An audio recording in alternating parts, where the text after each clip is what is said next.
Étudiantes, étudiants, parents d'élèves, nouveaux bacheliers, vous recherchez une école adéquate de formation professionnelle et pratique pour vos études supérieures? Une seule référence, ESAE. ESAE vous offre des demi-bourses et réductions dans toutes ces filières. Waouh!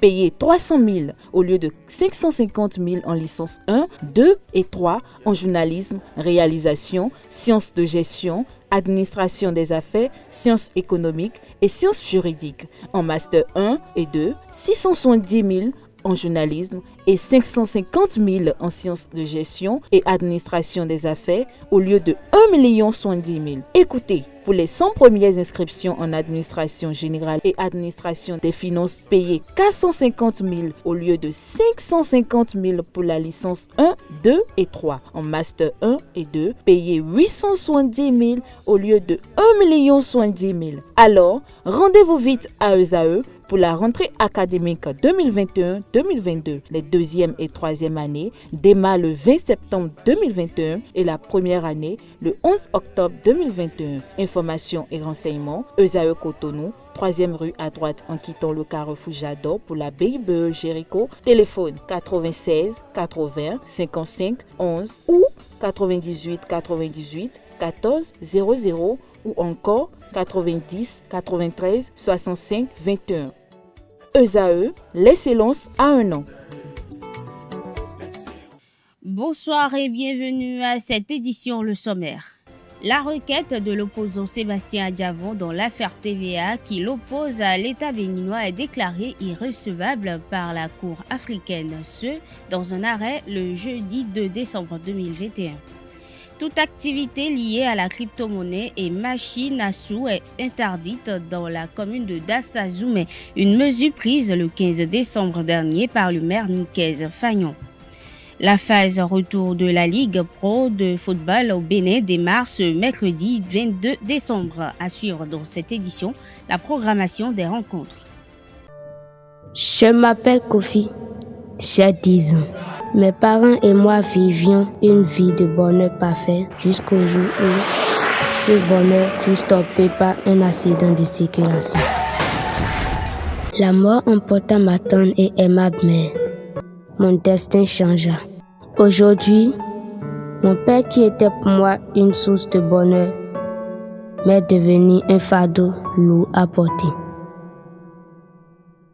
Chaque regard qu'il pose sur moi me fait pleurer intérieurement.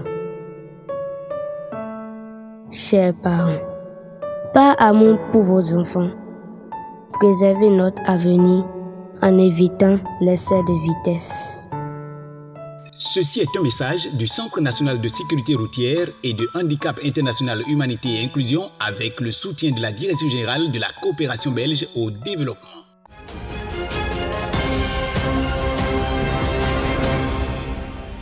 Le dernier conclave tenu par le PRD le dimanche 19 décembre dernier a pour but de lancer la machine de la remontada sur la radio nationale.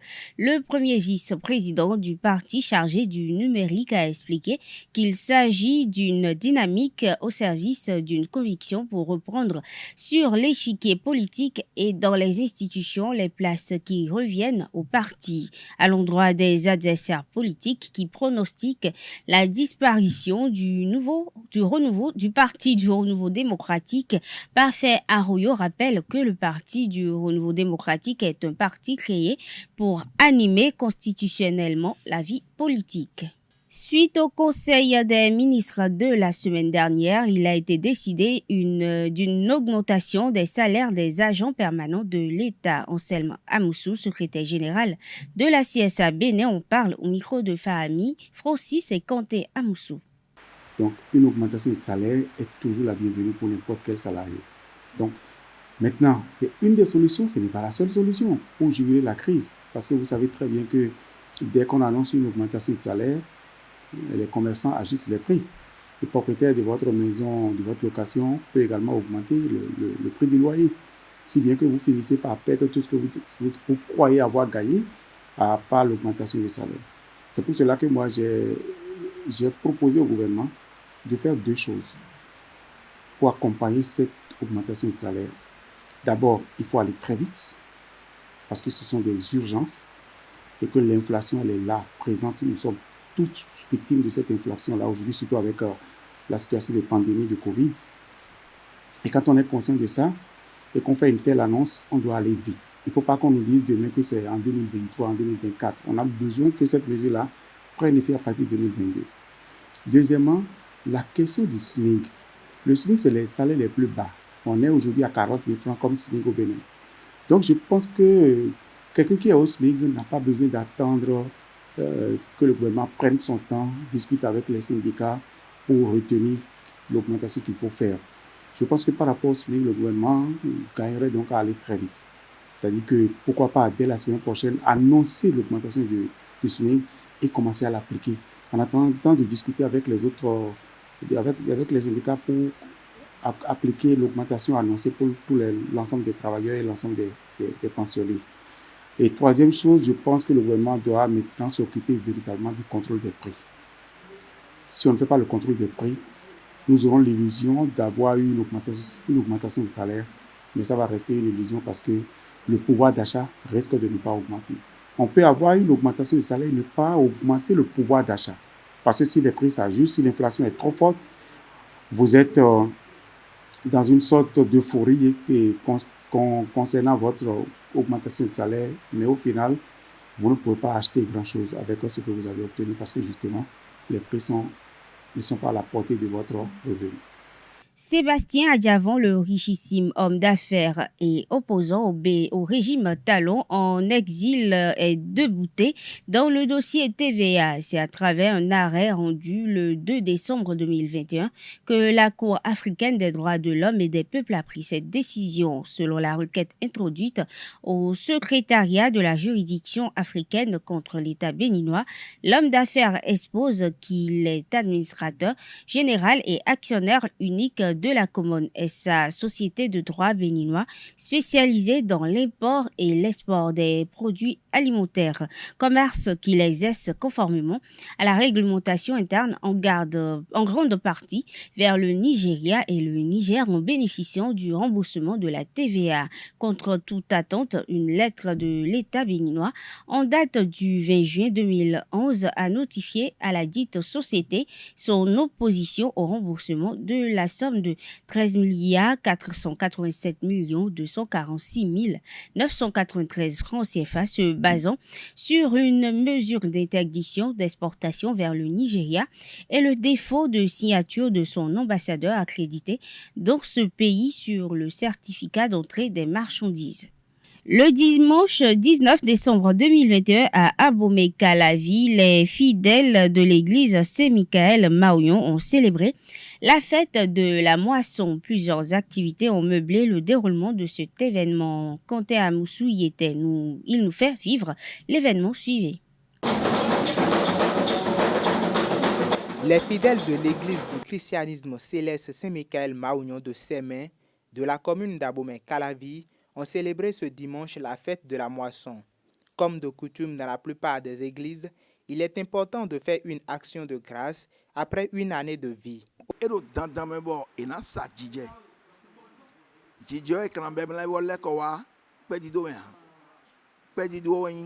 En premier lieu, l'Église a l'obligation de remercier, d'offrir à Dieu son action de grâce.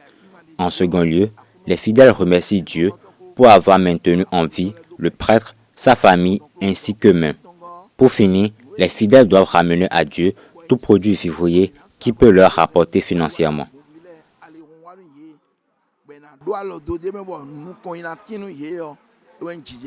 Au terme de cet événement qui a réuni tous les fidèles, le maître de la paroisse Joseph Adjagbenon explique l'utilité de cette fête et les conséquences qui en découlent. L'action de grâce, faite chaque année, apporte la paix dans la vie des fidèles. Ainsi, celui qui participe à cet événement verra les portes s'ouvrir devant lui. Le fidèle qui ne participe pas se fait du mal. Le président du comité d'organisation explique. Aujourd'hui, nous célébrons la 5e édition de la fête de la moisson Saint-Michael Maouillon. Les fidèles de l'église du christianisme céleste Saint-Michael Maouillon et d'autres venus d'ailleurs expriment leurs émotions. Ce jour, nous sommes venus dans l'église Saint-Michel pour la célébration de grâce. C'est une grande joie qui s'est comparée à l'enceinte de l'église. Nous allons remercier le Tout-Puissant de nous avoir accordé la journée d'aujourd'hui comme journée d'action de grâce. Diverses activités dont le remerciement, l'action de grâce et la vente aux enchères ont été au cœur de cet événement. L'utilisation de la crypto-monnaie et des machines à sous est proscrite à Dassa-Zoumé, département des Collines, selon un arrêté en date du 15 décembre dernier. Le maire Nicaise Fagnon a instruit les commissaires de police, chefs d'arrondissement et chef de village pour l'application de la décision. Le non-respect de cette décision expose tout contrevenant au paiement d'une amende de 200 000 francs CFA et à la saisie des matériels. Une mise en garde du maire de Dassa-Zoumé.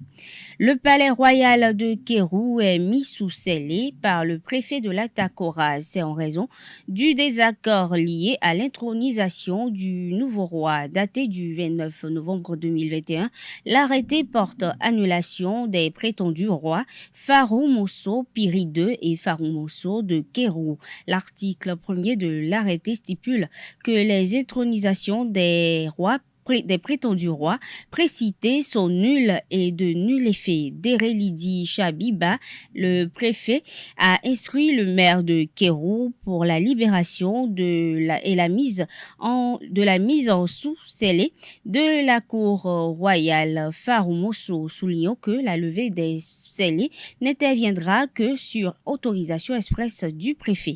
Autre actualité dans cette édition, un écolier âgé de 7 ans a perdu un œil lors d'un châtiment corporel destiné à l'un de ses camarades dans une école privée d'Akpakpa à Cotonou. Poursuivi pour des faits de blessures volontaires et placé actuellement en détention provisoire, l'enseignant sera jugé le 12 janvier prochain 2022. Selon les informations, tout est parti d'un châtiment corporel à un écolier distrait au tableau. Mécontent, l'enseignant lui lance une règle plate qui va toucher l'œil d'un de ses camarades. À l'hôpital, le médecin a conclu que l'œil de l'enfant est irrécupérable à cause de la profondeur de la blessure. Au parquet de Cotonou, l'enseignant explique que l'enfant a été touché par inadvertance. Le ministre des Enseignements maternels, pour rappel, à travers une note de service, a interdit les châtiments corporels dans les écoles. Le football de table, communément appelé baby-foot, est un jeu qui se pratique un peu partout dans les rues, souvent traité d'objet de distraction. La plupart ignorent le jeu et ses avantages. Le président de la Fédération béninoise de football de table nous explique ce que c'est que le baby-foot et ses bienfaits. Il est au micro de Anaël Do. Le football de table, communément appelé baby-foot, sous dossier ou Tepsoka, c'est le football que nous connaissons tous, mais joué sur une table. Donc, c'est un jeu composé de 22 joueurs, 11 pour chaque équipe. Et une balle est lancée et chaque équipe doit défendre la balle jusqu'à mettre celle-ci dans le but. Et c'est un jeu qui nécessite des notions basiques. Il faut forcément connaître des techniques et développer un savoir-faire afin de pouvoir marquer le but. Quand nous nous trouvons par exemple face au goal, il y a des terminologies de rue qu'on appelle par exemple pèse. Il faut pouvoir garder le ballon, essayer de dribbler les défenseurs et le goalier. Et le trou est souvent, ou la fente par laquelle la balle doit passer pour atteindre le but, elle est souvent petite. Et il faut pouvoir calculer dans une certaine rapidité pour mettre la balle au fond. Par conséquent, c'est un jeu qui nécessite de réflexion. Voilà également un jeu extraordinaire où les deux adversaires s'affrontent. Vous voyez, les deux têtes se font face mais ne se cognent pas.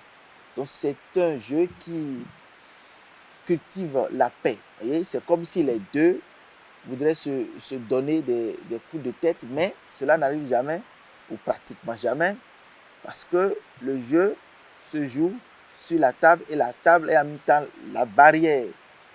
Donc les deux joueurs ne se donnent pas de coups, ne se touchent pas, il n'y a pas de relation physique entre les joueurs, entre les athlètes, mais le jeu se joue sur la table à travers, vous voyez, et la balle, à travers les manettes et autres. Le baby-foot aujourd'hui devenu sport est une plateforme d'éducation, une plateforme d'apprentissage, et à travers également cette discipline, nous pouvons aussi facilement passer beaucoup de messages.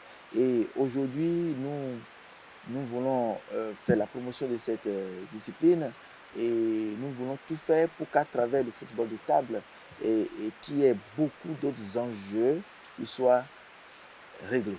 Ce jeu devenu sport a désormais acquéri de nouvelles règles qui en font sa force. Le président de la Fédération béninoise de football de table nous en parle au micro de Anaël Dourou.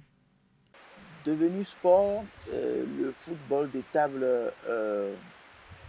s'étant déjà modernisé, s'est trouvé des forces pour s'installer beaucoup plus en termes d'institutions sportives bien réglementées.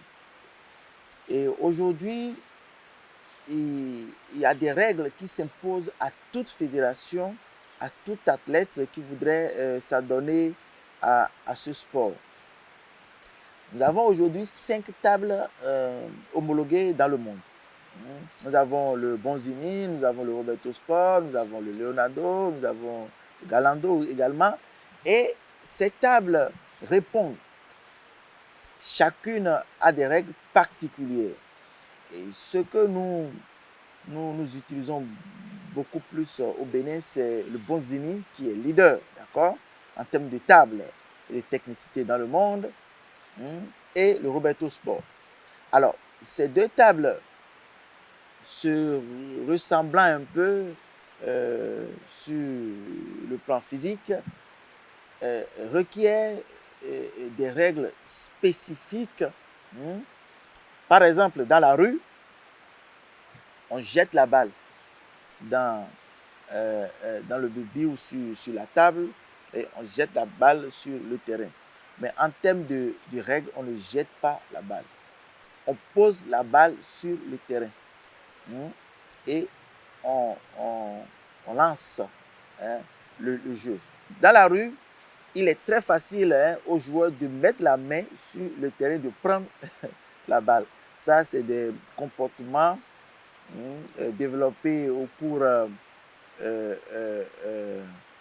cours du parcours du bébé dans notre pays. Mais dans les règles, mettre la main sur la table dans le jeu sans l'avis de l'arbitre, c'est sanctionné. Autre règle basique, quand nous jouons et la balle rentre dans le but et ressort, nous appelons ça casser. Et nous disons que c'est 2 points. Ce qui fait que les gens, pour marquer le but, doivent tirer avec beaucoup de force afin d'obtenir le cassé, donnant droit à 2 points dans la rue. Mais dans les règles, ce n'est pas forcément 2 points. Des fois, c'est juste 1 point. C'est un but. L'arbitrage au niveau du football de table est similaire au niveau du football en général, sauf que l'arbitre suit naturellement les règles requises au niveau du football de table. Et chez nous, au niveau du football de table, l'arbitre ne circule pas sur le terrain, mais fait circuler ses yeux sur le terrain, et il est le seul des fois habilité à rester autour de la table. et les autres spectateurs sont invités à rester un peu loin, surtout lors des compétitions internationales. Les dispositions sont prises pour que le jeu soit retransmis sur des écrans géants. Donc nous suivons le jeu de loin sans forcément être proche de la table. Ce qui est beau, pour finir, l'arbitre chez nous comme les joueurs doivent être sur le plan international en termes de règles, doivent être en tenue adéquate. Nous portons des tenues de sport, comme si nous allions jouer au basketball ou au football ou au handball. Nous portons des tenues réglementaires. Donc nous ne pourrons pas porter une simple chemise pour aller faire du baby-foot dans les règles.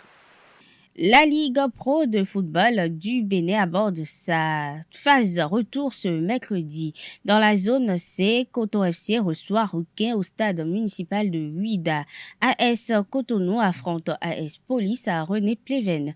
UPI-ONM accueille ASPAC au campus de l'UAC. Leader du groupe avec 19 points, les cotonniers comptent maintenir la dynamique afin de garder la pêche. UPI-ONM, le adversaire lors de la journée précédente, reste focus sur ses ambitions. Victor Zouka, entraîneur de Coton, et Roger Mana, son homologue du PI, s'explique. On a bien commencé, on finit un peu moins bien. Donc là, on va réattaquer les matchs retour. L'objectif, toujours le même, c'est de finir premier, donc de gagner le maximum de matchs. Je crois que des joueurs, il y en a assez dans l'effectif. Je pense que c'est juste une question de timing. Parce que bon, on a quand même eu quelques belles situations. Aujourd'hui, on ne gagne pas. Mais j'ai vu mon équipe sur le plan offensif faire des combinaisons de jeu que je n'avais pas vues depuis un certain temps. Donc je pense qu'on est sur la bonne voie parce que bon, il y a eu vraiment des occasions et qu'il ne nous a pas fallu grand-chose pour marquer ce but. Je voudrais encore vous rappeler que c'est une équipe que nous avons montée très rapidement en 2 journées. On n'a pas eu le temps véritablement de faire une préparation, de faire un gros recrutement. On fait pratiquement avec ceux qui sont restés entre mains. Voilà pourquoi je félicite ces enfants, parce qu'ils n'ont pas eu des avant-saisons, des matchs amicaux, non. On les a appelés en 2 journées et puis ils sont venus en championnat. Donc je pense que c'est un problème d'attaquant, de buteur, pas attaquant. Attaquant, il y en a partout, mais on a vraiment besoin d'un bon buteur pour pouvoir concrétiser les occasions pareilles. Sincèrement, mes objectifs, c'est de rester entre les 4. Les 4 de tête, ce sont les objectifs que nous avons et je pense que nous allons les atteindre. Dans la zone D, AEMA et JSP s'affrontent dans le derby du plateau au stade municipal de Pobé. Asvo 2e rencontre Azos 6e à domicile. Dans la zone A, Buffle se déplace sur le terrain de Damissa. Beke reçoit Real Sport. Dans la zone B, Loto Popo va s'opposer à Dynamo d'Abomey. Duel des extrêmes entre Dadje, premier, et Rodio, la lanterne rouge. J'aurais dû t'enterrer depuis très longtemps. Les gars, regardez. Fais-moi dans la bouche ouverte. Eh, prends sa vidéo. Eh man, donc comme ça on dans la bouche ouverte.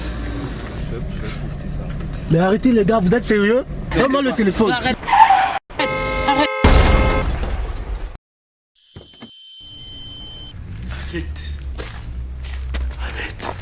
C'est faux. Cette fois-ci, je t'enterre.